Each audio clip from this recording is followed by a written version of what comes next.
Boa noite. Boa noite. Vamos dar início à nossa escola bíblica nesta noite. Vamos ter um tempo de aprendizagem e não há nada melhor do que com perguntas e respostas, não é? Mas antes vamos orar, que é importante nós pedirmos a sabedoria de Deus e pedirmos também a presença do nosso Senhor e Salvador Jesus Cristo e do seu Santo Espírito para tocar nas nossas vidas, amém? Pai, nesta noite vimos a Tua presença e te pedimos, Senhor, que Tu possas, nesta noite, tocar em cada um de nós, dá-nos sabedoria, abre-nos os olhos da mente e do Espírito, capacita-nos, Senhor, para saber responder, para saber aprender e receber aquilo que Tu tens para cada um de nós. Não nos deixes sair daqui da mesma maneira que entramos, mas que possamos sair cheios de Ti, cheios da Tua glória, cheios da Tua unção, para a Tua eterna glória, no nome de Jesus. E todos dizem comigo? Amém. Glória a Deus. Bom, como eu tinha dito, vamos ter um tempo de perguntas e respostas e não há nada melhor do que começarmos logo com uma pergunta bem disparada. E parece que já tenho aí uma pergunta aí preparada, não é? Tens que ligar o microfone e vou-te pedir então para fazeres a primeira pergunta. Obrigado. Pastor, eu vi ontem, e lembrei-me então de fazer sobre isso, porque eu tenho, eu vi eu tenho um contacto aí de alguns irmãos de outras igrejas e vi a pôr num stories com respeito às tatuagens que as pessoas fazem, ou que têm, ou que querem fazer. Então eu queria saber, queria perguntar ao pastor com respeito a isso, o que é que a Bíblia fala, ou qual é que é a interpretação correta que nós devemos ter com respeito a isso. Uma excelente pergunta. Isto porquê? Porque nós estamos numa era em que se vemos alguém que tem tatuagens, a tendência é logo pôr a pessoa de parte, esta pessoa e tal, tatuagens e tal. Bom, eu conheço bons cristãos que têm o corpo cheio de tatuagens. E conheço muito maus cristãos que não têm nenhuma. Não é a tatuagem que faz um bom cristão ou que faz um mau cristão, não é? Então é assim, nós temos duas formas de ver as coisas e nós não podemos separá-las. Nós temos o Antigo Testamento e temos o Novo Testamento. Temos a Antiga Aliança, cujo arco, ou cujo símbolo é o arco que aparece. Não é íris, não, senhor. Agora já vou explicar isso. Chama-se o arco do Senhor. Quando aparece, é sinal de que o Senhor está a recordar que fez uma aliança connosco. Mas nós temos outra aliança. Temos uma aliança que está em vigor. Uma aliança com Jesus Cristo, cuja marca é o sangue do Cordeiro, que não é visível. Por isso é que o mundo o rejeita e o mundo não quer nada com ele, não é? O mundo chama-lhe arco-íris, mas a Bíblia nunca lhe chamou íris. Chama-lhe o arco do Senhor. Fica explicado. E até ficam já a saber que a expressão coisas do arco da velha é uma expressão que vem do povo, porque é o arco da velha aliança. Que são coisas de outro tempo, das quais nós já não deveríamos de pensar. Ora, e estou a dizer isto porque se nós já não deveríamos de pensar nessas coisas, também já não as deveríamos de considerar. Então vocês dizem-me assim, é proibido fazer tatuagens. Em Levítico, a palavra de Deus diz para nós não marcarmos o corpo. Naturalmente que eu sou da opinião que nós não devemos de marcar o corpo. Porquê? Porque hoje somos jovens, podemos fazer uma tatuagem, mas, por exemplo, eu já vi aquelas tatuagens feitas dos soldados da guerra colonial, amor de mãe, o famoso amor de mãe. Quando eles fizeram, eram lindas as tatuagens, hoje têm 60, 70 anos e aquilo está tudo esborratado, ninguém consegue perceber nada daquilo. Ou seja, quando nós fazemos uma tatuagem, temos que pensar no amanhã. E temos que pensar no amortecimento do corpo. Também temos que pensar que a maior parte dessas tintas tem chumbo e se de hoje para amanhã tu tiveres que fazer um exame de imagiologia que implique um ímã gigante, como por exemplo a ressonância magnética, ou a TAC, ou a chamada PET scan, vais ter dores horríveis porque o chumbo que está nessa tinta vai ser puxado por aquele ímã. E chega a provocar até gotas de sangue, porque aquilo puxa mesmo. E é uma coisa que não é brincadeira nenhuma. Então, eu tenho que pensar no amanhã. Então, o que é que eu aconselho? Eu aconselho assim, cada um é livre. E eu não condeno quem tenha tatuagens. Se tu tens Jesus e queres mostrar que tens Jesus, não é uma tatuagem que te vai dizer que tu és de Jesus. Assim como nós na nossa livraria não temos t-shirts à venda a dizer eu sou de Jesus. Nem você nunca vai ver. Porquê? Porque não é uma t-shirt que diz ao mundo que eu sou de Jesus. O que é que vai dizer ao mundo que eu sou de Jesus? É o meu testemunho, a minha postura, a minha maneira de ser. E o mundo reconhecerá em nós que somos diferentes, que somos de Cristo, que somos seus discípulos, sendo que o principal é o amor. Nisto conhecereis que sois meus discípulos, se vos amardes uns aos outros. Então, não é a tatuagem que vai fazer a diferença. Então, tens tatuagens? Fixe. Não tens tatuagens? Deixa de estar. Isto é o mesmo discurso do apóstolo Paulo. És casado? Ótimo. Não és casado? Se puderes, deixa de estar assim. Se não te aguentas, então casa-te, não andes em pecado. Ok? Estão-me a perceber? Pronto. Com relação à minha opinião e a minha visão sobre a tatuagem é esta. Tens? Não te condeno. Não tens? Evita fazer. Tens muita vontade de fazer porque não tens dinheiro a sobrar e queres gastar 200 ou 300 euros numa tatuagem. Eu tenho assim só, de repente, 10 projetos melhores para tu investires o teu dinheiro numa tatuagem. Pronto. Só assim, de repente. Pronto. Mas uma coisa te digo, e vos digo, eu conheço o pastor Eddie Fernandes, tem montes de tatuagens, e piercings, e brincos, e é um pastor fantástico, um homem de Deus. E, no entanto, ele tem aquilo tudo. Agora, vá lá perguntar a ele se ele fez mais alguma desde então. Não. Porquê? Porque o que interessa é o interior. Tenho, deixa de estar. Eu vou pagar. Não é preciso. Não é preciso. A não ser que seja um dragão horrível, uma tatuagem com um palavrão. Ou, por exemplo, às vezes as pessoas também são um bocadinho... não usam de sabedoria. Vou tatuar o nome de uma namorada. E dali a um ano acaba um namoro. Risca. Agora arranja uma nova namorada. Vou tatuar o nome dela. Qualquer dia não tem sítios onde fazer.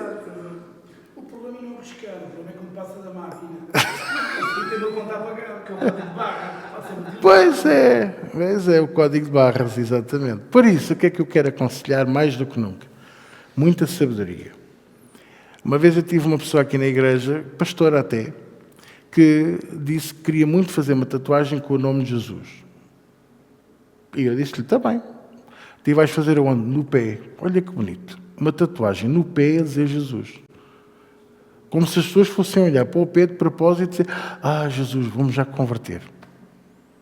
Ou seja, vamos ser sábios. Vamos ter cuidado. E vamos ter temor pela palavra de Deus, temor pelas coisas. Okay? Por exemplo, eu gostava muito de ter um piercing no nariz. Para mim não tem problema nenhum.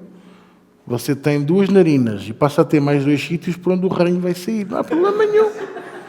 Eu até gosto, sabe? Eu vou ser sincero, eu acho que fica bonito. Um homem ou uma mulher, acho que fica bonito. É uma coisa personalizada. Agora, se vocês me disserem assim, vais fazer? Não. Tenho coisas melhores onde investir o meu dinheiro. Provavelmente em vocês, portanto, não. Estou a ser sincero. Vou fazer pôr uma argola aqui. É fixe. Então, um dia, se eu não tiver onde pendurar a carteira, vou pôr um alargador aqui nas orelhas. Eu já vi um pastor, um jovem, que tem alargadores nas orelhas. Aquilo vai ser ótimo quando ele for mais velho. O vento vai passar ali e faz música. Não é? Exato, pendurado na... Portanto, o pastor está a gozar. Não, eu estou a falar, é para vocês perceberem que eu posso achar uma coisa linda, mas os outros vão olhar também. A opinião dos outros não me interessa. Eu sei que não. Mas a nossa imagem também fala por nós. Então, eu amo e abraço o Motar, que se veste de cabedal. E abraço o que tem 1000 tatuagens. E abraço o que tem 1000 piercings. E abraço também aquela que veste a saiazinha até ao tornozelo e que aperta os botõezinhos todos até ao pescoço, assim, e que é mais casta. Ou seja, nós amamos a todos, porque não é a tatuagem, não é o piercing, não é, seja o que for, que nos vai definir, ok? Não façam tatuagens para definir Jesus. Não façam tatuagens para vos definir, dizer, não, eu vou fazer esta tatuagem que é para conquistar os meus amigos por causa do gangue onde eu estive. Epá, não é tempo aí. Aí eu aconselho-vos a ler o livro do Nicky Cruz, Foge, Nicky Foge, e vocês vão ver a diferença e o que é que ele teve que fazer para se libertar dessas coisas todas. Ok? Acho que ajudei a explicar, não? Mais perguntas? Ei lá! Agora já não é pistola, agora é carabina. É o seguinte, há tempos, quando fomos ao jantar com os meus pais, um deles perguntou-me que se Deus já o Todo-Poderoso sabe todas as coisas, porque é que no céu sabia tudo, porque é que aceitou, autorizou que Satanás fizesse o que fizesse. É uma excelente pergunta. Consegui para o lado dele um terço dos anjos, né? E portanto foi o inimigo de Deus. Se ele sabia isso, porque é que ele autorizou? Eu respondi à minha maneira, mas agora estou a fazer ao pastor. Ok. Realmente. Eu vou começar por responder a essa pergunta falando noutro exemplo e depois vamos falar especificamente de Lucifer. Se Deus sabia que Adão ia falhar, porque é que os colocou sozinhos, a ele e a Eva, na mesma no jardim? E porquê que, se Deus sabe todas as coisas, porque nós sabemos que uma das características de Deus é a omnisciência, saber tudo o que se passa, saber todas as coisas, porquê que, quando o Senhor foi ao jardim, perguntou por ele, onde é que tu estás? E quando o viu, perguntou-lhe o que é que tu fizeste. E aqui, eu tenho que vos chamar ao vosso coração. Porque vocês fazem a mesma coisa com os vossos filhos. Todos. A Dona Ninja, quando me via a fazer uma asneira, a primeira pergunta não era como é que fizeste isto, é o que é que tu estás a fazer?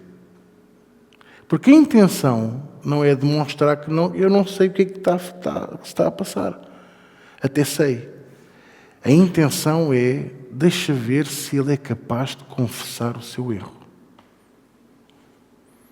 Foi essa a intenção de Deus com Adão. Onde é que tu estás? Aí eu ouvi a tua voz e escondi-me. Quem é que tu... Porque estava nu. Quem é que te mostrou que estavas nu?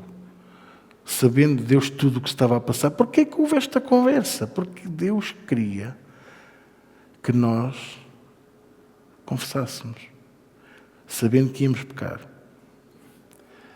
No caso de Lucifer, o terceiro querubim ungido, Miguel, Gabriel, Lucifer.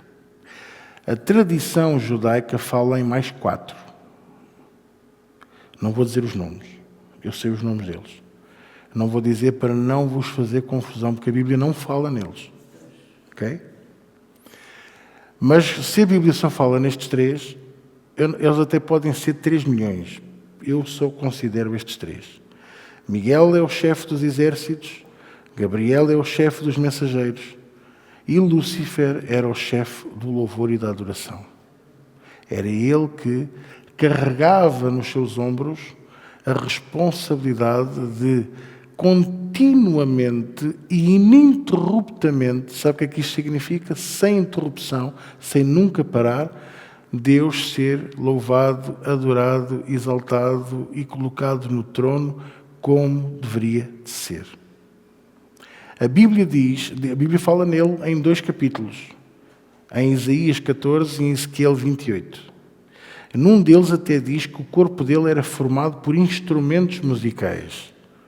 Noutro diz que era de pedras preciosas.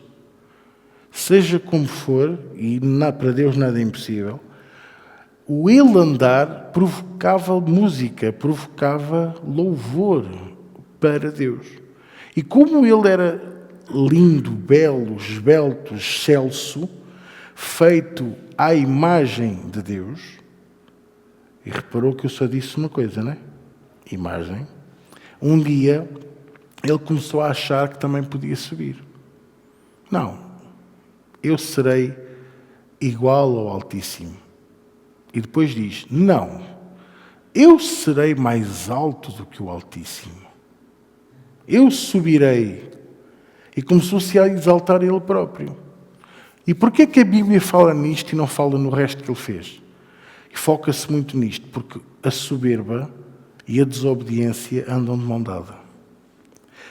Escutem o que eu vos vou dizer. Um humilde não desobedece, a não ser que seja por falta de sabedoria, falta de conhecimento. E aí, a Bíblia diz em Atos que Deus não leva em conta o tempo de ignorância. Quer dizer que, se Deus sabe que aquela pessoa está a desobedecer por falta de conhecimento, Deus não lhe vai imputar esse pecado. Mas para tu seres desobediente, tens que ser arrogante, tens que ser soberbo. Porque para eu desobedecer, o princípio da desobediência é eu sei mais do que Deus. Só pode. Não há outro. Não pode haver outro princípio para a desobediência. Eu não concordo. O eu não concordo, eu já estou a dizer que o meu caminho é melhor que aquele que Deus traçou. Eu não concordo que Deus perdoe. Eu não concordo com a justiça de Deus. Eu já estou a dizer que eu quero ser maior do que Ele. Eu percebo mais isto do que tu. Então, se Deus sabia que Ele ia falhar, porquê é que Deus deixou as coisas avançar? Porque a última palavra na nossa vida ainda é nossa. Vocês sabiam? Nós temos livre-arbítrio. Assim como os anjos também têm. Só que eles, principalmente depois de Lúcifer cair e arrastar com ele 1/3 dos anjos do céu, a palavra anjo não está bem traduzida. É 1/3 dos seres espirituais nas regiões celestiais. Porque ele não arrastou só anjos, ele arrastou tronos, domínios, principados. Porque senão Mamon não estava com ele. Vocês estão a compreender? E porquê que eles se tornaram maus? Por causa do ódio por terem sido expulsos do céu. Eles passaram a odiar o seu Criador. E porquê que Deus permitiu isto tudo? Porque Ele acreditou que até a última, até à bica, como se costuma dizer, aquele ser criado com tanta luz, com tanto amor, com tanto carinho, ainda viesse a dizer, perdoa-me, tu és o Altíssimo. E Deus perdoava. Se Adão tivesse dito no Jardim do Éden, assim, algo tão simples quanto isto, eu pequei contra ti, Senhor. Tu disseste-me para eu não comer daquele fruto e eu comi. Eu e a minha mulher. Falhámos redondamente. Perdoa-nos. Mas não. Você vai ler que Adão nunca pediu perdão a Deus por ter falhado. Nunca assumiu a responsabilidade. A culpa era da mulher. E a mulher culpou a serpente. E a serpente... bolas. A culpa é do diabo. Ainda ele não era conhecido como o diabo, isso já é uma coisa posterior, que diabo significa adversário, enganador. Foi a serpente, como podia ter sido o elefante. E ainda bem que eu gosto muito mais de elefantes do que de cobras. Mas percebes que eu... muito mais, mas percebes o que eu estou a querer dizer? Ou seja, porquê a serpente? Sabes porquê a serpente? Porque é um ser que sobe às árvores, enrolou-se no fruto, Ele não foi falar com a Eva. Ele não foi ter uma...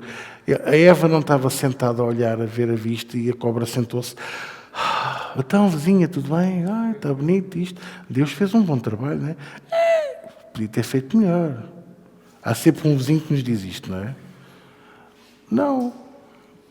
Mas eu imagino a Eva a andar pelos campos e a serpente a enrolar-se no fruto. Fazer aquela dança que é quase mágica, que a pessoa fica ali, como a jiboia faz, que enrola-se à volta, parece o abraço. E depois ela falava, não, o diabo também não fala diretamente connosco, ele lança os dardos inflamados, faz aquele... Já viste? Olha como aquela fruta ao meio-dia é tão bonita, o sol bate ali com uma força. Já viste aquela cor? Que deve ter um sabor.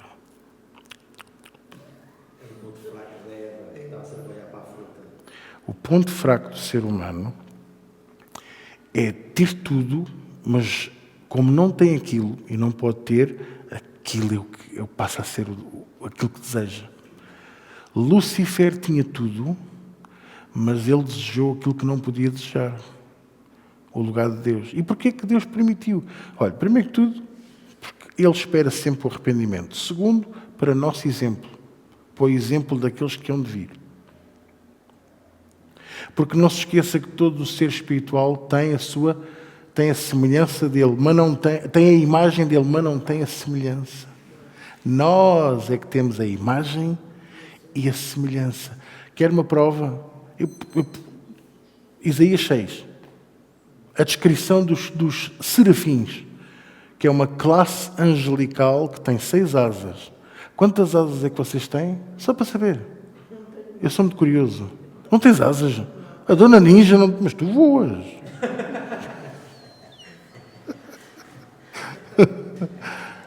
Mas é verdade. O que é que isto quer dizer?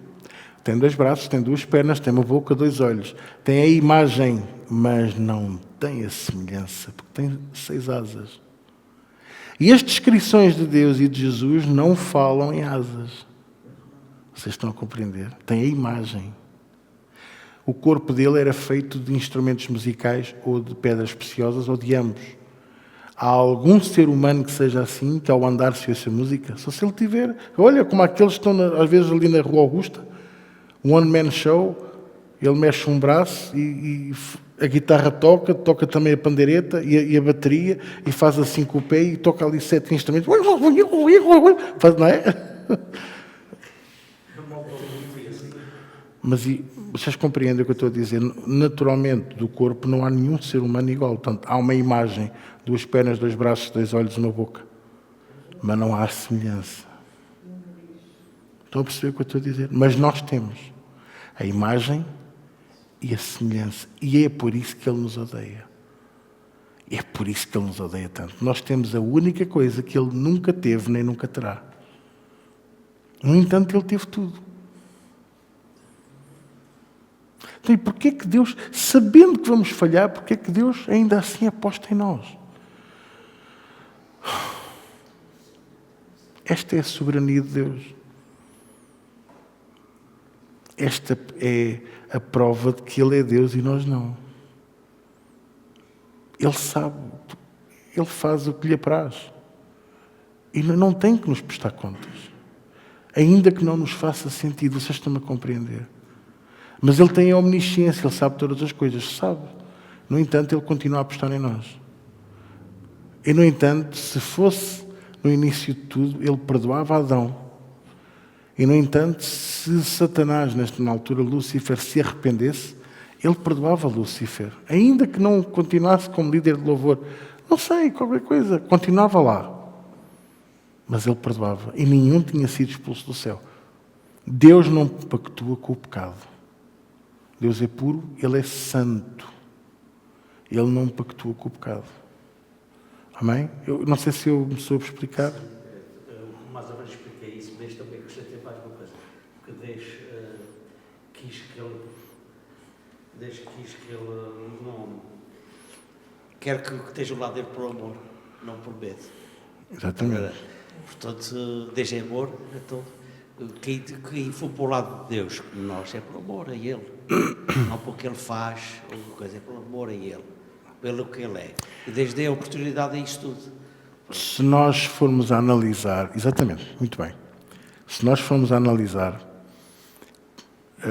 e aproveito para explicar isto a vocês, os hinos que nós cantamos nesta casa são hinos que dizem o que Ele é, não o que Ele faz. Um ou outro pode dizer o que Ele faz, mas é muito mais importante para mim nós sabermos quem Ele é. Estão a entender? Porquê? Porque se eu souber quem Ele é, vai gerar em mim amor e temor, e não medo e respeito. O respeito vem por acréscimo, mas o medo não pode estar presente entre nós e Deus. Entre um pai e um filho não pode haver medo. Entre uma mãe e uma filha não pode haver medo. Deve haver temor, que é respeito. Temor. Não, eu não vou fazer isto porque eu já sei que os meus pais não gostam. Isto é respeito, é temor. Mas também é amor. Vocês estão-me a compreender? Exatamente. Quem está com Deus não pode estar por medo. Mas também não pode estar pelo que Ele faz. Tem que ser pelo que Ele é. E quando nós entendermos isso, e isso se interiorizar em nós, sabe o que acontece? É quando somos curados, é quando somos libertos, é quando tudo se orienta na nossa vida. Mas até então, se continuarmos à espera do que Deus possa fazer, nunca o vamos conhecer verdadeiramente. Mais vale ficar sentado. Mesmo. E há um perigo. Ainda bem que esse comentário foi feito, Rui. Mais vale ficar sentado, foi o que o presbítero Rui disse. E eu quero-vos dizer, isso é perigosíssimo. Porque na parábola dos talentos, o único que foi levado para os lugares de terror, pranto e ranger de dentes, foi aquele que ficou parado. Foi o que escondeu o talento. Foi o que enterrou o talento. Esse sim. Os outros não tiveram medo de arriscar. Às vezes, apostamos e perdemos. Quantas vezes apostamos numa pessoa e essa pessoa não nos corresponde?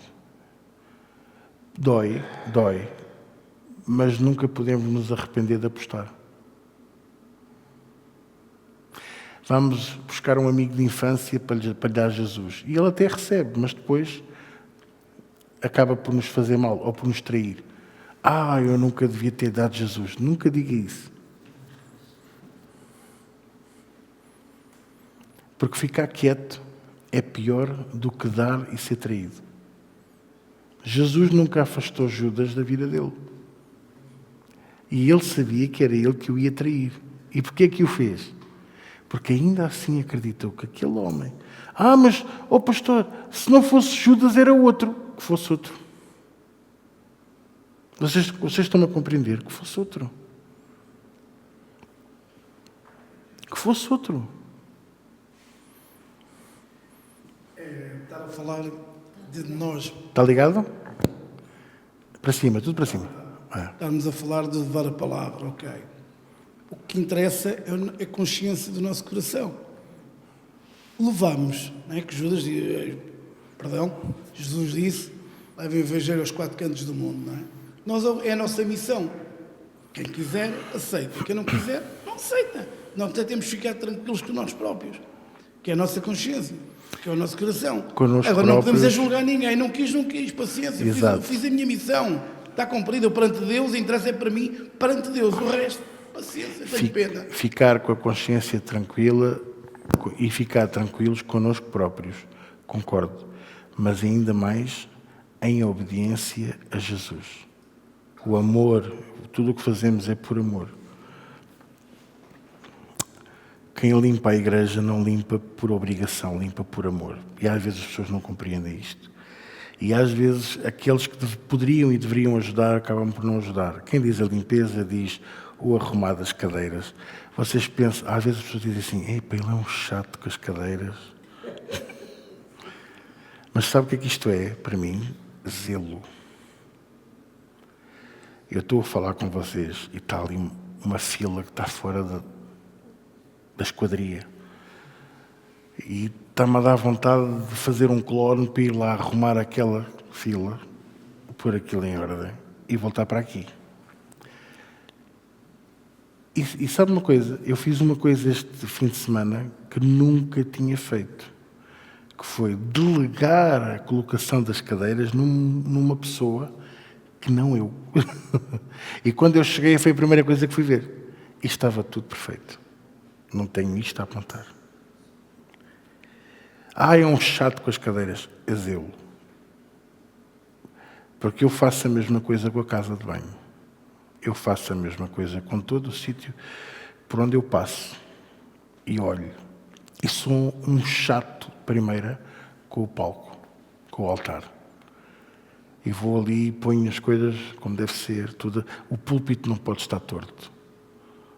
São coisas que as pessoas podem dizer assim, ridículo. Não, não é. É zelo. E eu era pequenino, não era?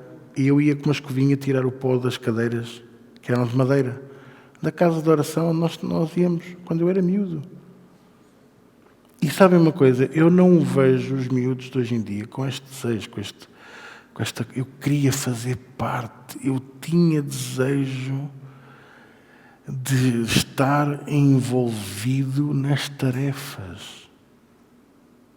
E eu ia à escola dominical na mesma, que era ao domingo de manhã, à tarde era o culto principal, e eu de manhã e vinha à escola dominical. Mas eu queria fazer parte, eu tinha necessidade de fazer parte. Não sei se vocês me compreendem. Eu tinha necessidade de estar envolvido. E então é por isso que eu acho que ganhei aquele zelo pela casa de Deus. Eu não consigo ver uma coisa torta, eu não consigo ver uma coisa mal feita. Às vezes não chega tudo, é verdade, não chego. Mas eu não consigo ver uma coisa mal feita, não consigo ver... E se a pessoa não sabe fazer, vamos e ensinamos. E devagarinho vamos fazendo discípulos. Vamos criando este zelo nos outros. Não é para os outros serem chatos como nós, mas serem exigentes. E a exigência Jesus também o é para connosco. E você pode me dizer assim, mas a exigência que Deus tem para comigo não é a mesma exigência que Deus tem para com o pastor. Pois não. Ele é 3 vezes ou 5 ou 10 vezes mais exigente comigo. E aperta comigo que vocês não imaginam. Por causa das cadeiras, não. Por causa da vossa vida. Por causa da minha vida. Por causa da igreja. Há domingos, eu tenho que ser sincero convosco, que eu tenho a sensação que não consigo exprimir aquilo que Deus me deu. Então, às vezes, tenho necessidade de perguntar à minha mulher, eu consegui exprimir bem a mensagem, porque eu fico com a sensação que não consegui exprimir. E ela é muito, muito direta. Quando eu falei bem, ela diz, não, conseguiste, percebemos todos. Mas como é que quando eu não consigo, ela diz-me logo, não, vais ter que explicar isto melhor. Tens que arranjar outra reunião e vais ter que falar outra vez no assunto. E aí daí às vezes surgem séries que era só para ser uma palavra. E surgem séries em que eu desmantelo a primeira mensagem toda para vos explicar tudo. Porquê? Porque nós, como pregadores, temos aquela tendência de falar como se vocês só soubessem aquilo que vamos dizer.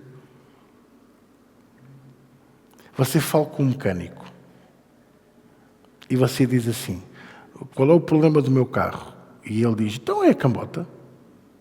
E você ficou como eu, na mesma. Sei lá o que quer dizer a cambota, sei lá, para mim.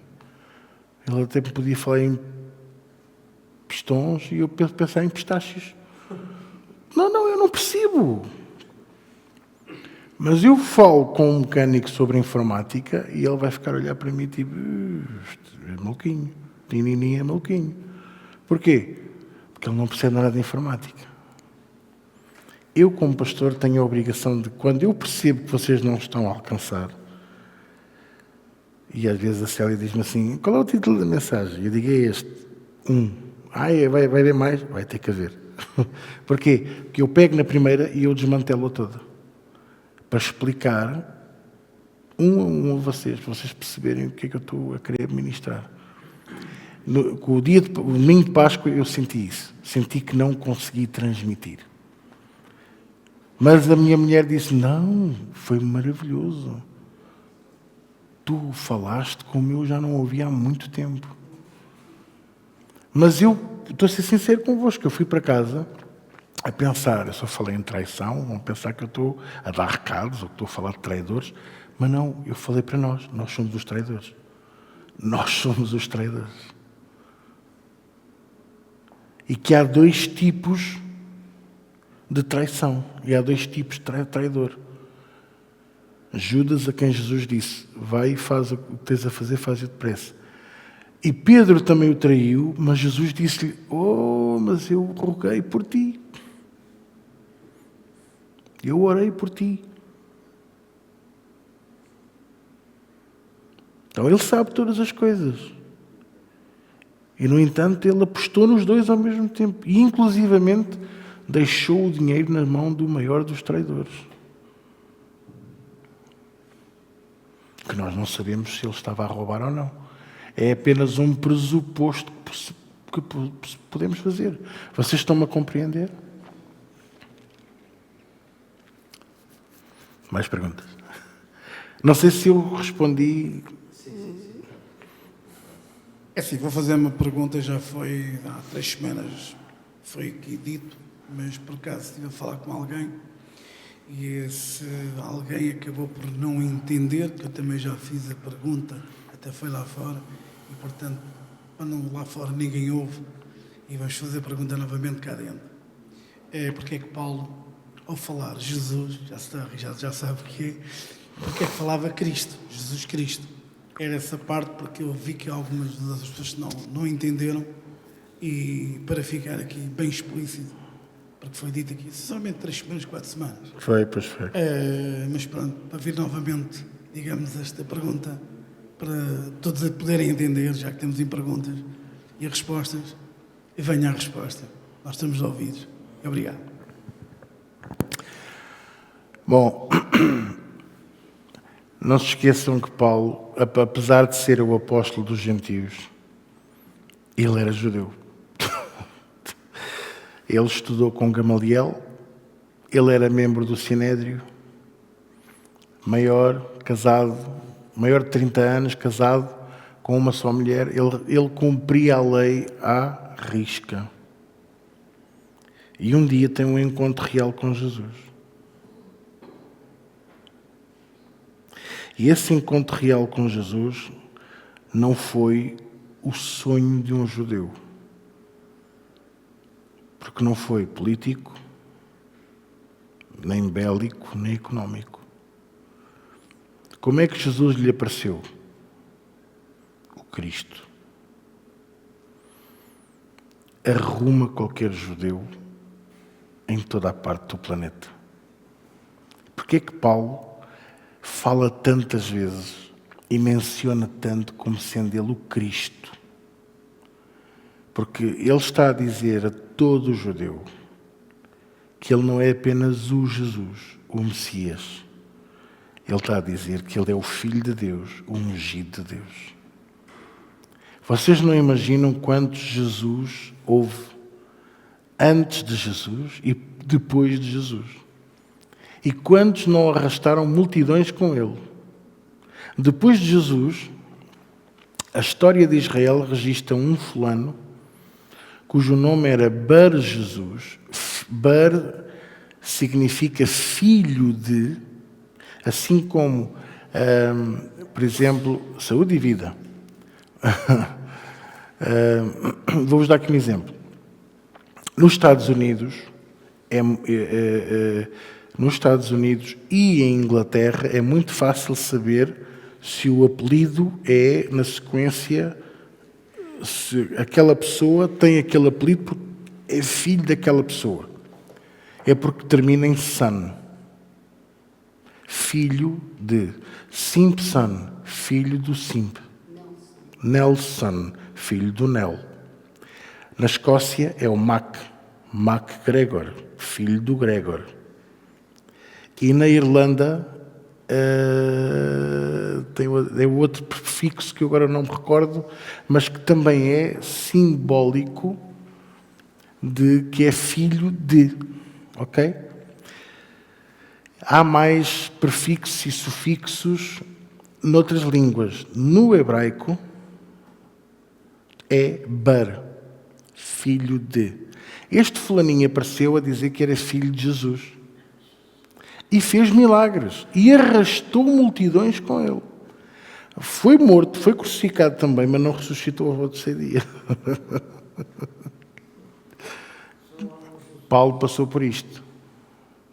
Porque não se esqueça que Paulo, quando chegou ao Sinédrio, aos 30 anos, ou pelo menos a partir dos 30 anos, quando Paulo chegou ao Sinédrio, Jesus já havia partido há pelo menos 8 a 12 anos. Já tinha morrido e ressuscitado e subido aos céus. Portanto, ele não o viu com os seus olhos físicos. No entanto, viu em 2 ocasiões. Primeiro, quando ia a caminho de Damasco, o encontro real com Jesus, e depois, quando foi ressuscitado, andei um drone, quando foi ressuscitado, quando foi arrebatado aos céus, 15 anos antes de ele contar esta história à igreja, se não estou em erro, de Corinto. Portanto, quando Paulo se refere a Jesus como sendo o Cristo, ele está não só a falar do Messias, mas está a falar do Filho de Deus. Está a lembrar que ele não é só o Messias, como é também o Filho de Deus, o ungido. É muito superior a todo e qualquer que se pudesse nomear neste século ou no vindouro. Vocês estão-me a compreender? Então, por isso é que os judeus o odiavam, porque as epístolas dele, belas de leitura, são maravilhosas de ler. Ficavam irritados porque ele referia-se a Jesus como o Filho e o ungido de Deus. Uma heresia. Diziam que ele estava a cometer uma coisa terrível. Porque nenhum homem deve reconhecer outro, neste caso Jesus, como sendo o Filho de Deus, ou sendo o Messias ungido. Estão a compreender? Então, Paulo, ao fazê-lo, está a trazer a divindade de Deus àquilo que Jesus Cristo era, tornando a sua palavra ainda mais eficaz. Não sei se eu consegui explicar bem. Perceberam? E há de reparar que mais nenhum se refere a ele como Jesus Cristo desta forma. Ele batalha nisto, ele batalha. É como vocês terem um pau e estarem sempre a picar a pessoa da frente. É como Paulo estava a fazer isso ao povo judaico. Porquê? Para que eles percebessem que não há volta a dar. Não houve nenhum igual a ele, nem nunca haverá. Este é o Cristo, o ungido, o Filho do Deus vivo. Foi essa a frase que Pedro lhe disse. E vós, quem dizeis que eu sou? E Pedro respondeu-lhe, tu és o Cristo, o Filho do Deus vivo. E Jesus respondeu-lhe o quê? Bem está, as palavras que tu disseste estão certas, mas não são tuas. Não foi a carne e o sangue que te revelou, mas o meu Pai que está nos céus.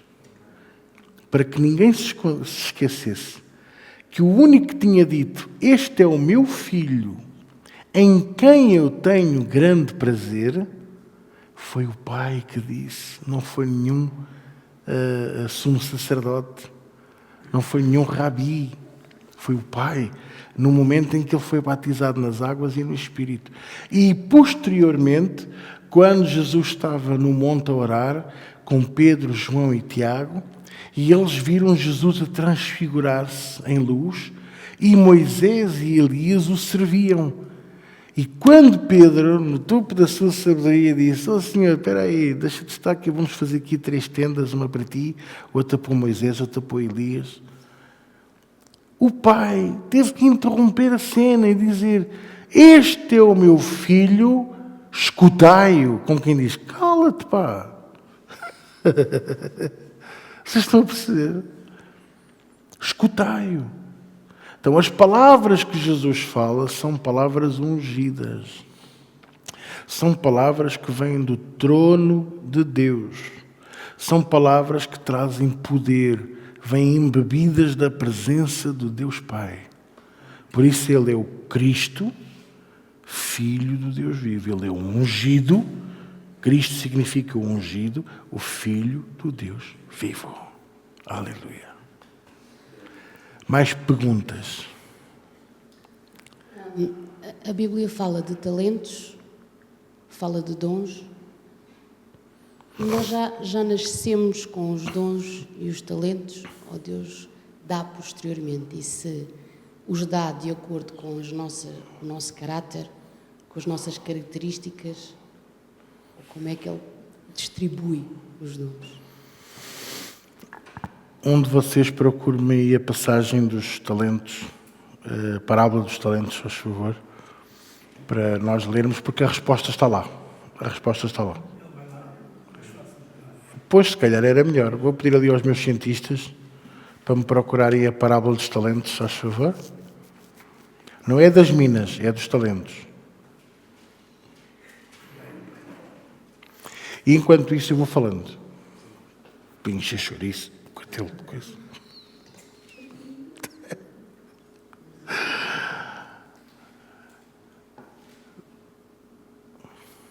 Todo ser humano que nasce, nenhum nasce indoto.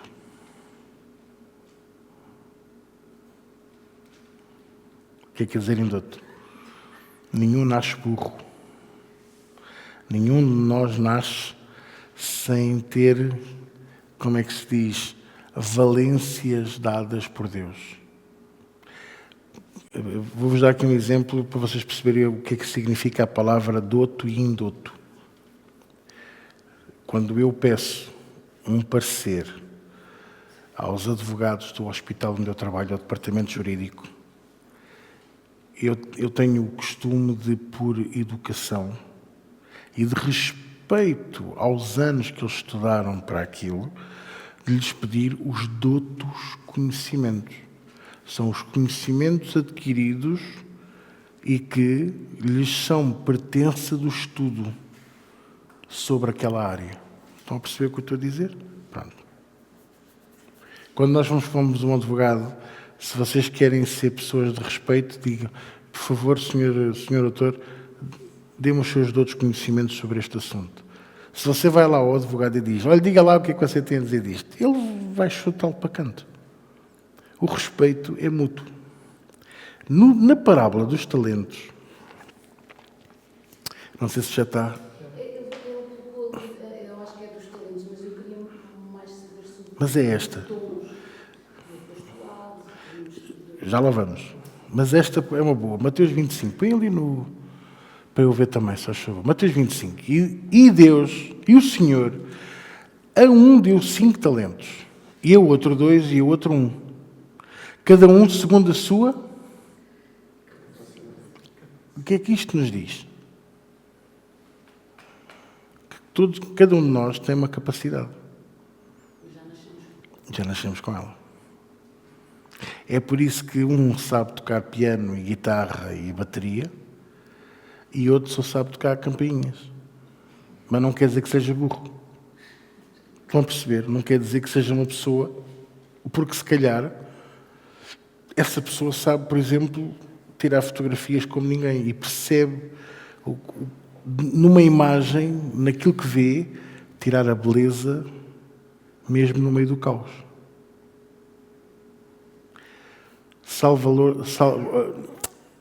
Desculpem. Albert Einstein, um dos maiores astrofísicos e físicos da história. Um homem com uma sabedoria tremenda. chumbou a matemática na escola primária. É burro por ter chumbado a matemática? Não. Quer dizer que ele teve que aprimorar esse talento. Nasceu com ele? Não. O que é que nasceu com ele? O pensamento óbvio. O pensamento fácil sobre coisas que você e eu não pensamos. Enquanto, por exemplo, você vai passear, vamos imaginar, você vai a uma cidade e vou-vos dar o exemplo crasso entre mim e a minha mulher. Nós vamos passear, vamos a Tomar e entramos na cidade de Tomar. Enquanto ela vê as casinhas e as ruas e vê a ria e vê aquelas coisas e diz assim, ai, é tão lindo. Eu estou a ver armazéns e a dizer, ali dava uma grande igreja. Olha, ali faz-se uma grande campanha de evangelização. Olha ali, que sítio tão giro para pormos lá um fulano de guitarra e um a falar, vem a Jesus, Jesus te ama, Jesus quer te salvar a tua vida. Porquê? Porque são os talentos de cada um. E não há talentos mais importantes do que outros, porque cada um tem o seu papel, cada um tem a sua evidência. Okay? No entanto, Deus deu 5 a um, deu 2 a outro e deu 1 a outro. Ok? Certo? Pronto. Vamos continuar a ler rapidamente, para vocês perceberem o que eu quero dizer. A seguir, tendo ele partido, o que recebera 5, negociou com eles e granjeou outros 5 talentos. Negociou, o que quer dizer? Foi ao banco e comprou. Não sei. O que eu sei é que quando eu tinha 14 anos e comecei a servir a Deus, eu era um mau técnico de som. Mas quando eu cheguei aos meus 22, eu era um excelente técnico de som e já cantava e dava grupo familiar e ia visitar outros, já era líder de zona, já era, aos 22 já era pastor, mas pronto, eu queria dizer, mais tarde, um talento que começou por ser um talento meio quebrado, desenvolveu-se em muitos outros talentos para o serviço do Senhor. É isto que eu quero que vocês entendam. O verdadeiro povo. Exato. Malandrinho no arroz. A seguir, da mesma sorte o que recebera 2 fez a mesma coisa. A seguir, versículo a seguir, 18. O que recebera 1 foi e cavou na terra, a gente já falou sobre isto, não vamos voltar a falar. Eu quero falar noutra coisa. A seguir, 19. Muito tempo depois veio o senhor daqueles servos e fez contas com eles. Que é isto que o Senhor faz connosco, pede contas. Aproximou-se, estava bem. O que recebera 5 talentos, trouxe-lhe os outros 5 e dizendo, Senhor, entregaste-me 5 talentos, eis aqui outros 5. A seguir veio o Senhor, diz-lhe qualquer coisa fantástica, que é, no 21, bem está, bom e servo fiel sobre o pouco, foste fiel sobre o muito te colocarei. No entanto, era o que tinha mais talentos. Sobre o pouco foste fiel, sobre o muito te colocarei. Entra no gozo do teu Senhor. A mesma coisa com o que tinha 2, que é o versículo 22 e o 23, penso eu. Não é? Vamos para o 24. Chegando também o que receberam um talento, disse o Senhor, eu conhecia-te, que és um homem duro, que ceifas onde não semeaste, colhes onde não semeias, ajuntas onde não espalhas, tens lucro onde não investes, versículo 25, e a palavra atemorizado não está bem traduzida, mas o que devia de estar ali devia de ser mesmo borrado de medo, escondi na terra, a versão João Viegas, claro, escondi na terra o teu talento e aqui tens o que é teu, porque de facto foi o que ele fez. Ele estava cheio de medo de perder o pouco que tinha. Agora veja o que aconteceu. Respondem, porém, o seu senhor, disse-lhe, mau e negligente servo, sabias que ceifo onde não semeei e ajunto onde não espalhei, versículo 27, devias então ter dado o meu dinheiro aos banqueiros, ou seja, punhas o teu talento ao serviço do pastor, de Jesus, da tua família, da tua localidade, da tua aldeia, e quando eu viesse, receberia o meu com os juros. Não sabes fazer melhor, tocas guitarra mal e porcamente, só sabes tocar o ré. Oh, glória a Deus, canta-se tudo em ré. Bling, bling, bling, bling, bling, bling, bling. Está feito. Vocês estão a perceber? Versículo a seguir. Tirai-lhe, pois, o talento e dai-o ao que tem os 10 talentos. Então, respondendo diretamente à pergunta, à primeira parte da pergunta. Nós nascemos com talentos? Sim. Podemos granjear mais? Podemos. Mas também o Senhor pode acrescentar mais, consoante a nossa fidelidade. Porque Ele começou por dizer, foste fiel no pouco. Ah, mas Deus deu-me 10 talentos. Porque eu sei tocar piano, eu sei tocar entrecosto, sei tocar... O meu sobrinho diz que eu falo muito de comida nas reuniões. Não faz mal. Então, vocês estão a perceber? E ele tirou o talento daquele que cavou e enterrou e deu-o ao que tinha 10. Portanto, o Senhor acrescenta talentos. Relativamente aos dons, que é a mesma coisa, e bidem aspas.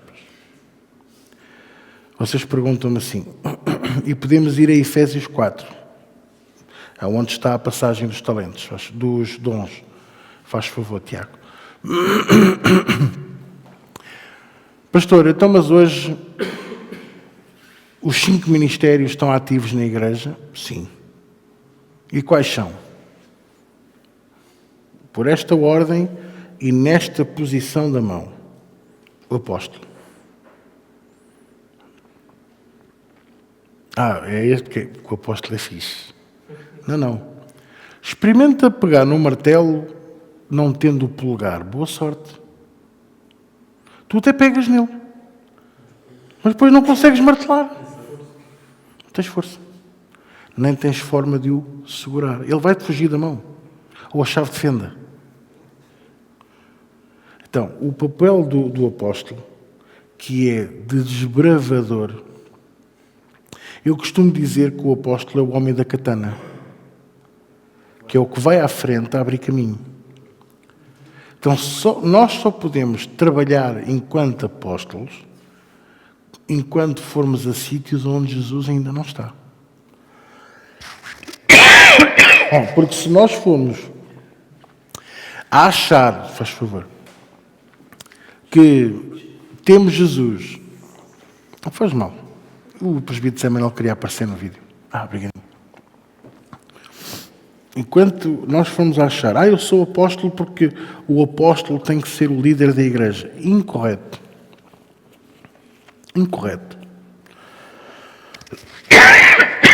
Então, vou dizer mais. A igreja não pode ser liderada por um apóstolo. A igreja não pode ser liderada por um mestre, nem por um profeta, nem por um evangelista. A igreja tem que ser liderada por um pastor. E o pastor é o único que opera nos cinco dons do Espírito. Nos cinco dons que o Senhor deu. Obrigado, presbítero Samuel. Ok? Por exemplo, eu já agi e já fui como apóstolo, mas não sou apóstolo. Eu sou pastor. Também já fui e agi como evangelista, mas eu não sou evangelista. Também já fui usado muitas vezes por Deus, e que ainda no domingo aconteceu, como profeta. No entanto, eu não sou um profeta. E às sextas-feiras costumo ser usado aqui como mestre, como doutor, como professor. Mas eu não sou um mestre, eu sou um pregador, eu sou um pastor. Porque ao fim e ao cabo, se vocês puserem um profeta a pastorear a igreja, ele só vai apontar, ele só vai dizer o que está errado. Ou então só vai falar da profecia que Deus lhe deu, o sonho que Deus, aquelas coisas boas que Deus mostra do futuro, os vislumbres. E depois, onde é que está o ensinamento? O profeta não tem ensinamento para dar. Quem foi o último profeta e sumo sacerdote? Quem foi? Samuel e Jesus Cristo. Todos os outros, nenhum deles era os dois ao mesmo tempo. Era impossível. Nenhum aguenta. Vocês estão a compreender? Eu estou-vos a partilhar isto para vocês perceberem. O mestre, por exemplo, não pode ser o líder da igreja, o doutor. Porquê? Porque ele sabe muito da Bíblia. Ele sabe muita palavra, mas não sabe aconselhar. Porque ele vai saber tanto e sabe tanto da Bíblia, ele vai afogar a pessoa na lei e vai se esquecer do Espírito. O evangelista só sabe ganhar almas. A grande preocupação dele é ganhar almas. E depois, discipulá-las, ele não sabe. Ele não tem paciência para discipular, não tem paciência para o abraço, não tem paciência para a mensagem do WhatsApp às 3 da manhã. Ele não tem. Ele quer ir. Vamos conquistar aí. Vamos fazer campanhas. Vamos aí ganhar almas para Jesus. Amém, eu concordo. E depois?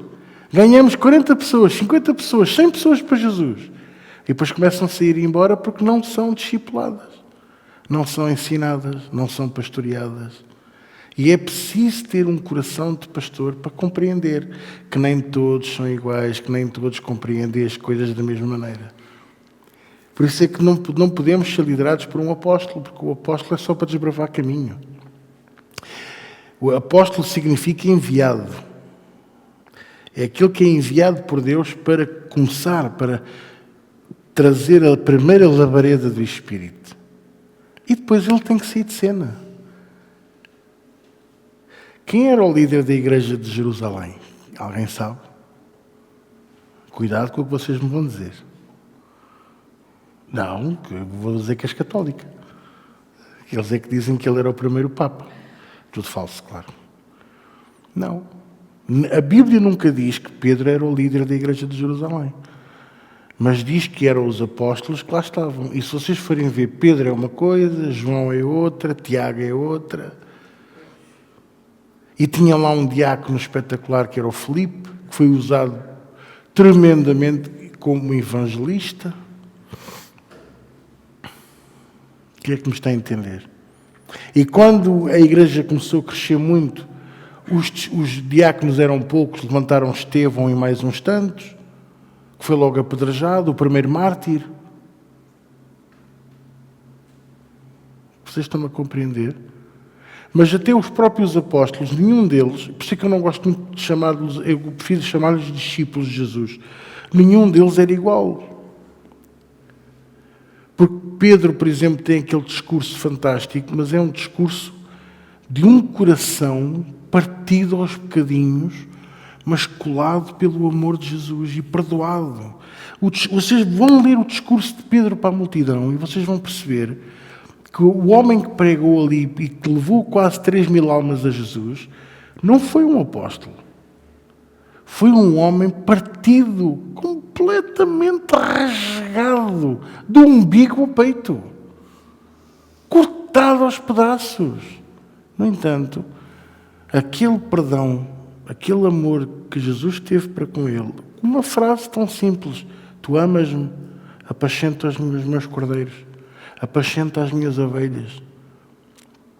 Fez com o quê?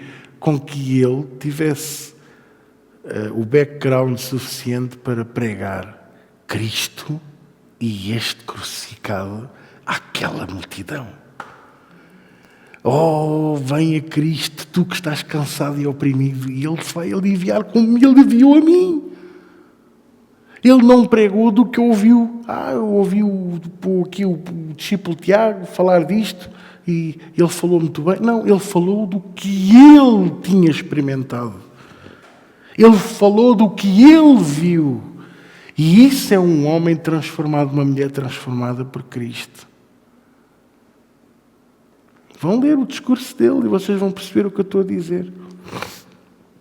E no fim, não confessou Jesus como Senhor, levou a multidão a confessar Jesus como Senhor e Salvador. Isso é outra história que também anda aí muita gente a dizer: ele nem chama a salvação. Eu não tenho que chamar a salvação. Não é a oração que vai levar a pessoa a crer em Jesus. A pessoa vem, ouve a palavra e diz assim: eu acredito nisto. Nesse momento, Cristo entra dentro daquele coração. Nesse momento. quando se faz luz em nós, tipo, epá, é isto mesmo que eu precisava de ouvir. Quem é que me está a entender? Mas o discurso de João é completamente diferente. Por isso é que chamam João o quê? O apóstolo do amor. E Tiago, que mistura ali um bocadinho da lei com a graça, não é? Parece que tem um pé em cada sítio. O judaísmo ainda estava muito vivo em Tiago quando ele escreveu a epístola. Mas, por outro lado, a mente já estava a ser renovada pela graça de Deus, porque ele já mete a graça ali no meio também. Vocês estão a compreender ou não? Que está ali uma luta interna. E depois, uma coisa que ele escreve na epístola de Tiago, ele diz assim: os enfermos sejam ministrados pelos presbíteros. Então, onde é que estão os operadores de milagres? É um dos dons de Jesus, um dos dons do Espírito. Está naquele que crê em Jesus. Não está só nos apóstolos, nem só nos pastores, nem só nos evangelistas. Essa é outra, que queremos falar abertamente, estamos a falar abertamente. Uma campanha de evangelização não tem que ter um momento para orar pelos enfermos. Isso já é espetáculo. Isso já é a glorificação do homem. Uma campanha de evangelização é para trazer as pessoas a Cristo e Cristo às pessoas. Mas eu não posso orar pelas pessoas? Podemos. E se houverem milagres, haverão. Mas não é para trazer um microfone e dizer: então o que é que a irmã tinha? Vocês estão a perceber? Explorar. Olha, estás a ver? Olha, vem a Jesus e ficas como esta. Vocês estão a perceber? E aí entramos aquilo que a gente estava a falar há bocadinho. Eu venho a Cristo pelo que Ele faz, não pelo que Ele é. Por isso é que há poucos que ficam. Por isso é que há poucos que amam a Cristo. Por isso é que há poucos que entendem o que é o zelo pela casa de Deus. Então, todos nós nascemos com talentos. Se os pomos ao serviço do Senhor ou não, está na nossa mão. E vamos dar contas a Deus por isso. Aqueles que põem ao serviço do Senhor acabam por granjear. Eu até ia um bocadinho mais longe, que é aqueles que põem os seus talentos ao serviço do seu Senhor, acabam por granjear mais talentos. Porque a gente vê também a malta do mundo, quanto mais servem o seu Senhor, mais Ele lhes dá também. Isto é uma lei que dá fruto e que funciona e que ninguém a pode negar. Exatamente. Só que o reino das trevas. A diferença é que o outro lado é mau pagador. É quando ele cobra a alma, a família, o dinheiro, tudo o que a pessoa tem. E do outro lado, ele diz que é tudo gratuito, mas que também não te promete dar nada. O filho do homem não tem onde reclinar a cabeça. O filho do homem anda aqui e amanhã está acolá e depois pode estar não sei onde. E aquele que quiser vir após mim, diz Jesus, negue-se a si mesmo. Nega o quarto, o hotel de 5 estrelas, nega o bilhete de avião de primeira classe, nega o bifinho com uva cavalo, nega os luxos desta vida, os telemóveis topo de gama, toma a tua cruz e segue-me. E, no entanto, quem o faz tem todas estas coisas que eu estou a dizer, só que da maneira correta, ao serviço do Senhor. Não é para benefício, não é para a nossa glória, é para a glória dele. Irmãos, eu não tenho, e ainda hoje estava a falar isso ali com o presbítero António, eu não tenho riqueza, mas eu sou rico. Todas as semanas eu sou abençoado com alfaces, fruta, com pão, com o vosso amor, com o vosso carinho, com o vosso respeito, a bênção que eu tenho de poder pregar o Evangelho, de poder servir a Deus com vocês. Isso não tem preço, priceless. Não há Visa neste mundo. Eu não trocaria nenhum de vocês por nenhum Visa, por nenhum avião, por nenhum carro, todo XPTO. Não sei se eu me faço entender. Então, nascemos com talentos? Sim. Podemos granjear mais? Claro que sim. O Senhor acrescenta, tirando ao que não quer e dá àquele que já tem. Então, mas, pastor, mas Deus, a chamada do Senhor não é sem arrependimento? É sim, Senhor. Mas, entretanto, a pessoa se calhar se virou as costas a Jesus e já não se quer arrepender. E se calhar, quando se quiser arrepender, já só é para a salvação da alma. Já não é propriamente para o serviço dele. É só para não ir para o inferno. Aquele salvo-conduto na hora H, mesmo, à pele, mesmo a última. Munha negra. Certo? Vocês estão a compreender? Mas, no entanto, vai haver a pergunta: o que é que tu fizeste com aquilo que eu te dei?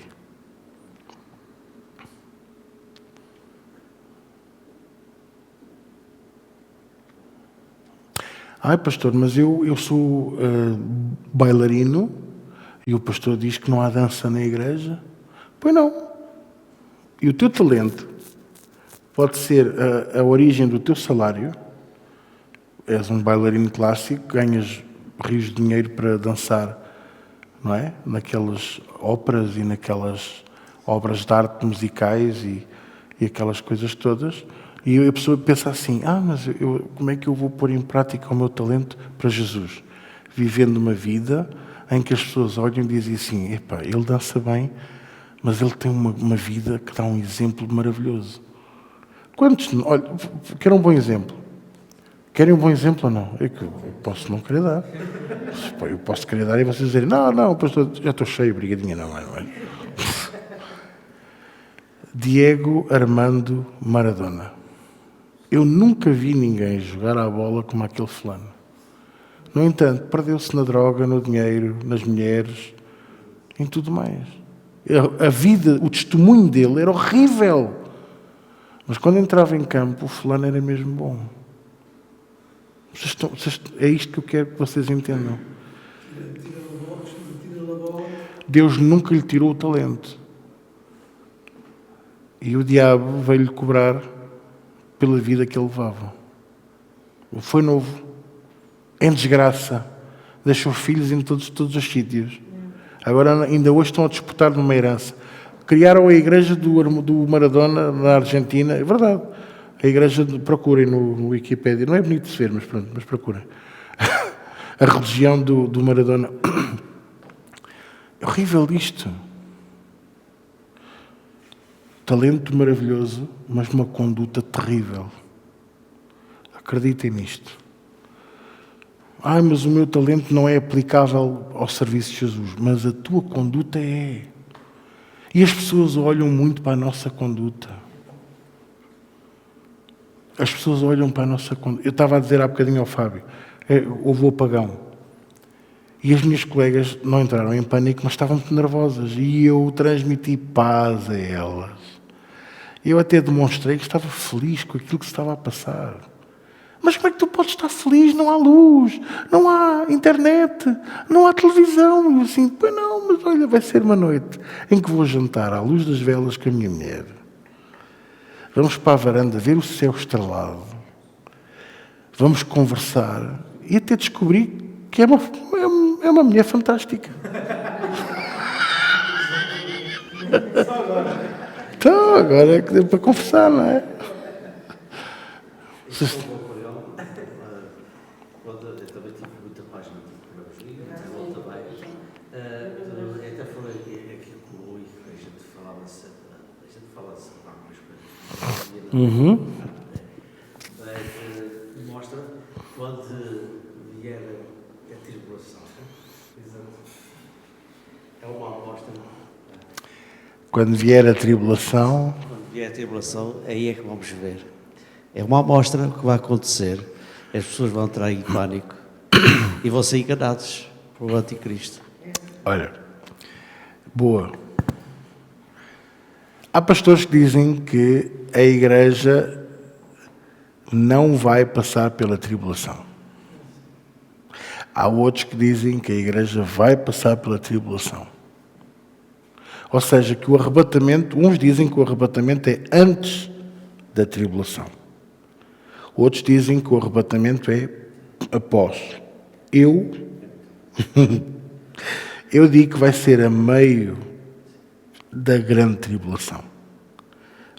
Vai haver um acordo de paz de 7 anos e o anticristo, ao fim de 3 anos e meio, vai quebrá-lo. A Bíblia diz isto. Eu só estou a trazer ipsis verbis o que está na Bíblia. Ao fim de 3 anos e meio, ele vai quebrar o acordo de paz e atacar com tudo o que tem e mais alguma coisa. Segundos antes disso acontecer, a igreja será arrebatada para junto do Senhor. Porquê que vocês diziam, pastor, porquê que dizem que ainda vamos passar por uma parte da tribulação? Porque Jesus nos preveniu para isso. Que seríamos perseguidos, que vão nos matar, que vão nos difamar, vão fazer 30 por uma linha connosco. Mas vai ser muito pior quando a igreja for arrebatada. Aí sim é que quem quiser ser salvo só poderá ser morrendo por Cristo. Ou seja, não pode negar Cristo até à morte. Porquê? Porque ouça o que eu vou dizer, que isto é muito duro. Quando a igreja for arrebatada, juntamente com a igreja vai subir o Espírito de Deus. E as pessoas vão querer ler este livro e não vão entender patavina do que está aqui escrito. Vão querer, muitos dos que nós conhecemos, que andam há anos afastados de Deus e da igreja, quando começar, vão lembrar, ei, o gordinho falava que a igreja ia ser arrebatada. Ei, pá, o fulano dizia tantas vezes aquilo, alertou-nos, e eu não quis acreditar, e era mesmo verdade. Ei, pá. Vão chorar lágrimas muito amargas, porque vão dizer, eu fui avisado e eu não quis crer. E então vão buscar a Bíblia, esse trono, Jesus. Vão buscar a Bíblia e vão dizer, deixa-me, o que é que ele dizia? Qual era o versículo da vida dele? Vão a Hebreus 12:2 e não vão perceber, não vão entender o que lá está, porque o Espírito de Deus já não vai estar cá para entender. E aí será como Jesus disse, terão olhos e não vão conseguir ver, terão ouvidos e não vão entender. E vai ser muito duro. Vocês já pensaram? Eu dizia há bocadinho ali a eles, o arrebatamento, a Bíblia diz que será à vista de todos. Todos, não é, quer dizer, o arrebatamento não, porque o arrebatamento é como, assim como o ladrão de noite, assim será o arrebatamento. Ninguém verá. E alguns só vão ver de manhã. Olha, este fulano deixou a roupa toda espalhada pela sala. Olha o estúpido. Vai já apanhar isto. E o miúdo já cá não está. Nem o marido, ou a esposa, ou o bebê que estava no berço. Alguns vão estar a pilotar o avião.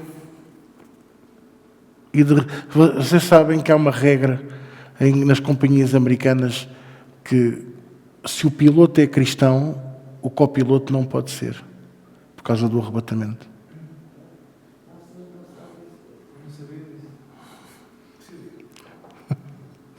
Se bem que não era preciso ele lá estar, o avião pilota sozinho, faz aquilo tudo sozinho. Verdade, sério. Muitos vão estar a conduzir autocarros e o autocarro vai sozinho, porque o motorista já lá não vai estar.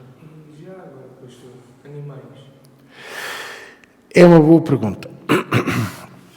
Eu vou-te responder o mesmo que já respondi à Célia, já respondi a muita, até inclusive à minha mulher. A Bíblia não diz que os animais serão arrebatados. Também não diz que vão para o céu quando morrem. A não ser os pássaros, os periquitos, que vão para o céu dos gatos. Não é? O céu da boca dos gatos. E os ratos que também vão para o céu da boca dos gatos. E as lagartixas. Não, a Bíblia não fala nisso. No entanto, eu creio nisto. Então Deus fazia uma cidade com 8 milhões de quilómetros de largura, comprimento e altura. Punha-lhe mar, rios, campos, montanhas. Punha tudo o que existe neste planeta e não punha a sua criação. Claro que punha. Claro que põe. Agora, se vocês me... Exatamente. E lá as vacas vão continuar a não voar, portanto não há aquele perigo de... Os drones também não vão andar lá, de certeza. Mas... E depois há outra coisa. Se vocês forem ler o Apocalipse, vocês vão ver que até no trono de Deus há animais. Vão ler. Agora não, mas quando chegarem a casa. É verdade. Olha, o Fábio até fez assim. É sério? É mesmo. Há animais no trono de Deus. A pergunta que vocês me querem fazer é: pois, mas eu tenho um bichinho que já tem 12 anos e que se calhar Jesus vem buscá-lo. Não, Jesus não vem buscar bichinhos. Mas eu acredito. Sou eu. E vou ser montes criticado aí pelos durinhos aí da história. Aqueles que veem a escola bíblica só para... Ele enganou-se neste versículo. Ele fez não sei o que de errado. Eu acredito que nós, quando subimos, da mesma maneira como vamos ver os nossos antepassados, que eram fiéis a Jesus Cristo, e vamos ver as nossas crianças, os abortos, e todos aqueles que sofreram antes do fim da idade de inocência. E vamos ver até familiares que não estamos à espera, e amigos que não estamos à espera lá em cima no céu. Vamos ver muitos bichinhos, muita coisa boa, que vai ser uma grande surpresa. Eu acredito que sim. Portanto, mas isso sou eu. E se não estiverem lá, não estão. No inferno não estão de certeza. No inferno só as jiboias, lá há de haver muita jiboia, e muita cobra de 2 pernas, muita mesmo. E daquelas que falam, e alguns jacarés de boca grande. Não, mas agora a falar a sério. A Bíblia não menciona diretamente, mas eu acredito que sim. Eu acredito que sim. Lá está. 8 milhões de quilómetros de largura, comprimento e altura, e não punha lá bichinhos. A criação dele. Só punha flores, e couves, e brócolos, e cenouras, e girassóis. Não. A terra, a luz, a água, o mar, a terra e tudo o que neles há. E depois é que deu ordem para a erva crescer, e depois então formou os animais, que deve ter sido um trabalhão todo tamanho. Eu estou a ver Deus a fazer o Papa Formigas e a pensar: o que é que falta aqui? Ele está bonito, mas o que é que eu vou pôr assim um nariz comprido? Assim.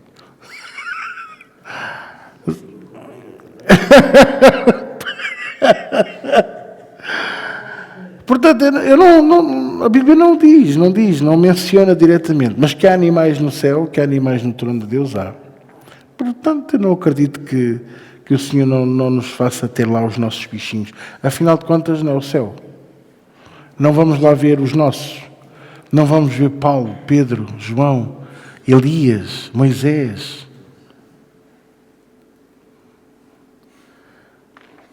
Abraão, o pai da fé. Não vamos lá ver essa malta toda. Claro que vamos. E muitos outros que nós nem sequer sabemos a importância que eles tiveram para que tu viesses à salvação.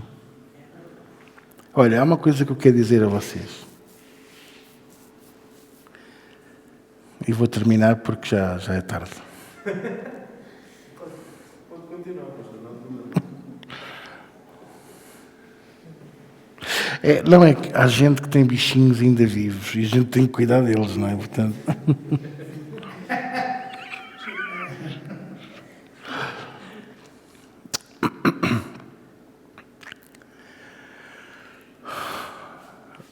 Deixe-me dizer isto. O dia da sua salvação começou no dia em que ele disse assim: haja luz.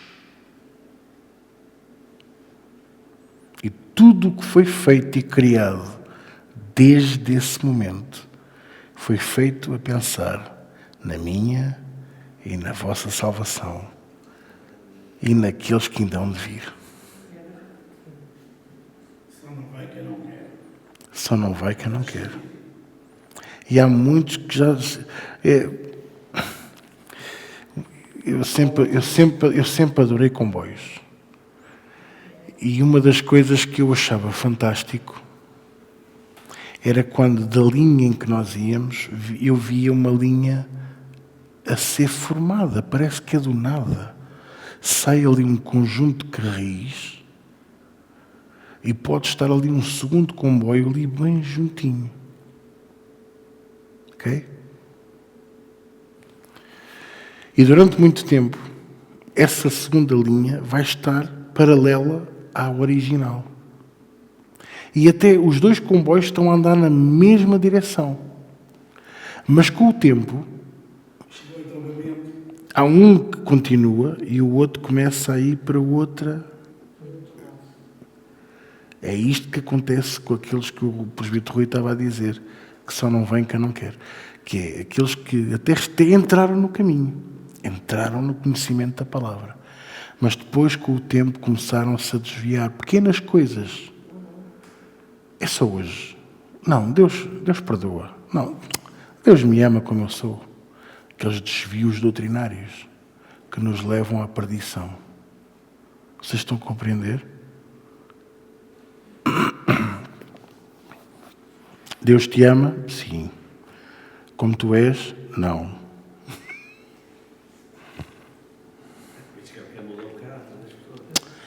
Por isso ele diz assim: eis que estou à porta e bato. E aquele que me abrir a porta, eu entrarei. E qual é a primeira coisa que ele diz que fará? Comerá, sentar-se à mesa, intimidade. E a seguir, farei morada nele. Quer dizer, permanecer. Por isso Jesus também disse em João 15: permanecei em mim e eu permanecerei em vós. Opa, isto é melhor do que camarão. É para fazer justo que eu falo muito em comida. O meu sobrinho é que diz que eu falo muito em comida. Certo? Vocês estão a compreender? Pronto, eu sei que vocês têm perguntas ainda para fazer. Eu só queria falar sobre a tribulação. Tribulação. Sim, tribulação. O apóstolo Paulo, diz que digo que estava todo consigo, a metade dos 7 anos, que ele diz que vamos conhecer o Renato. Pois vamos. Vamos conhecer o Renato, então temos que estar a ver. Ele já nasceu, ele já está neste planeta, já é uma força política, mas ainda falta a manifestação religiosa. Ele ainda não tem o poder da besta que se levanta do mar, que é aquela que vai operar os milagres.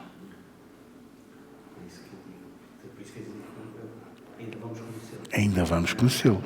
E vamos vê-lo quem ele é. E vamos saber que é ele. E vai ser doloroso ver que dois estão sentados, era o que a gente estava a falar há bocadinho, dois estão sentados na mesma fila da igreja, um vai olhar para a pessoa e vai dizer asqueroso, nojento, anátema, e o outro vai dizer glória a Deus, que bênção. E vai ser doloroso, porque em alguns casos um é o marido e outro é a esposa. Um é o filho e o outro é a filha. Vai ser muito doloroso. Jesus alertou-nos para isso.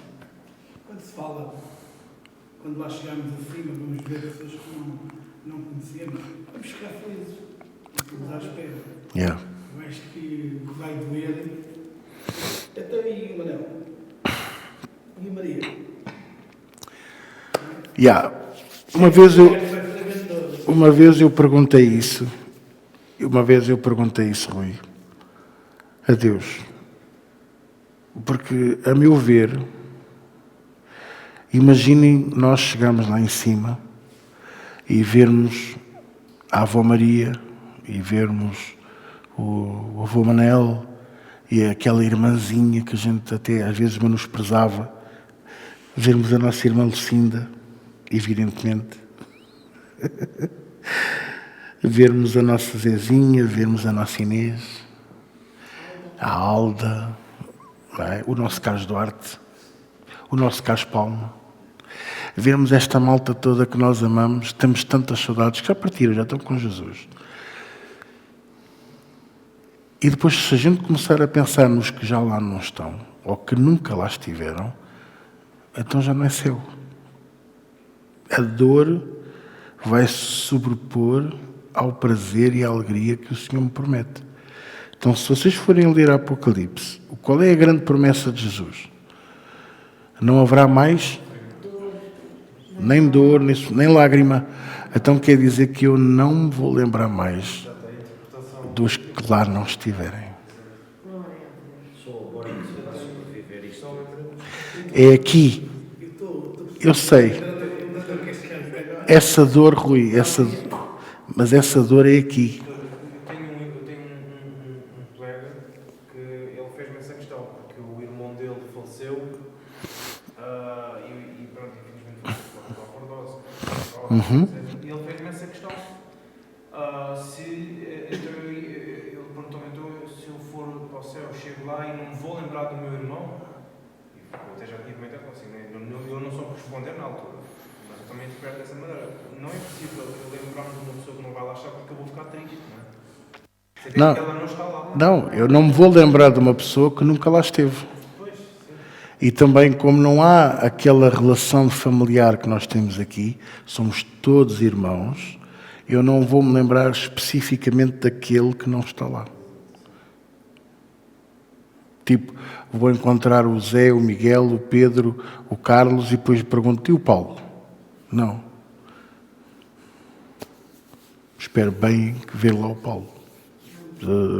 A nível de exemplo, estou a dizer nomes aleatórios, ou seja, que vocês percebem o que eu estou a querer dizer. Ok?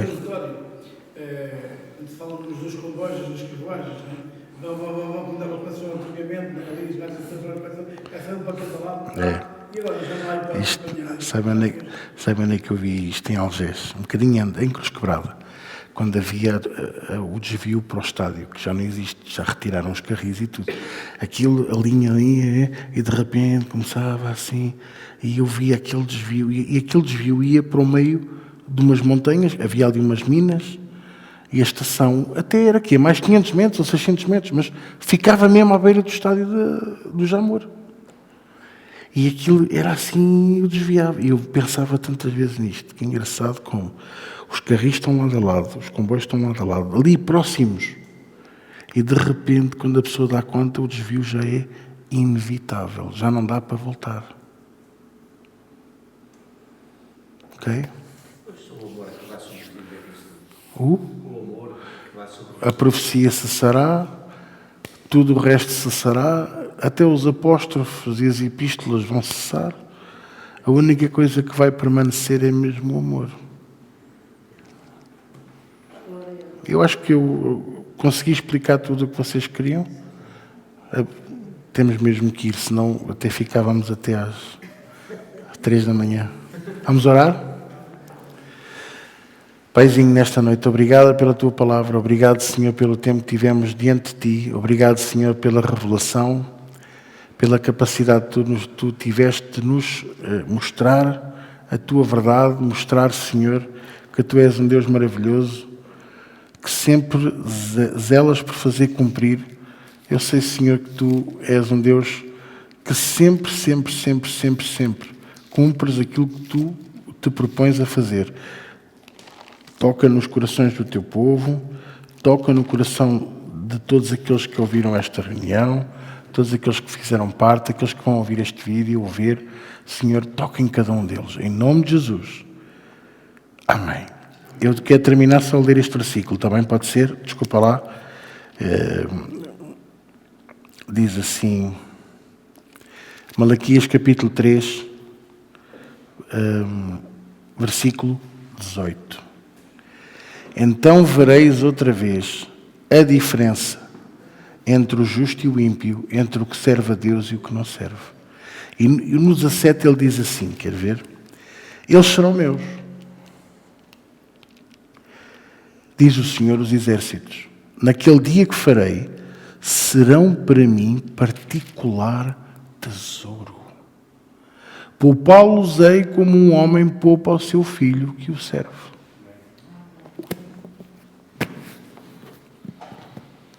Não é um bom versículo para você pôr no seu coração e ir para casa? Ok? Olha, e para as crianças que costumam ter pesadelos, sabe qual é a solução? Às vezes há um filme ou outro que é assim mais ativo, mais coisa. Agarrem num versículo de paz e de amor e leiam esse versículo para a criança dormir a pensar nesse versículo bíblico. O poder de Deus sobrepõe-se ao poder do diabo. Até para a semana.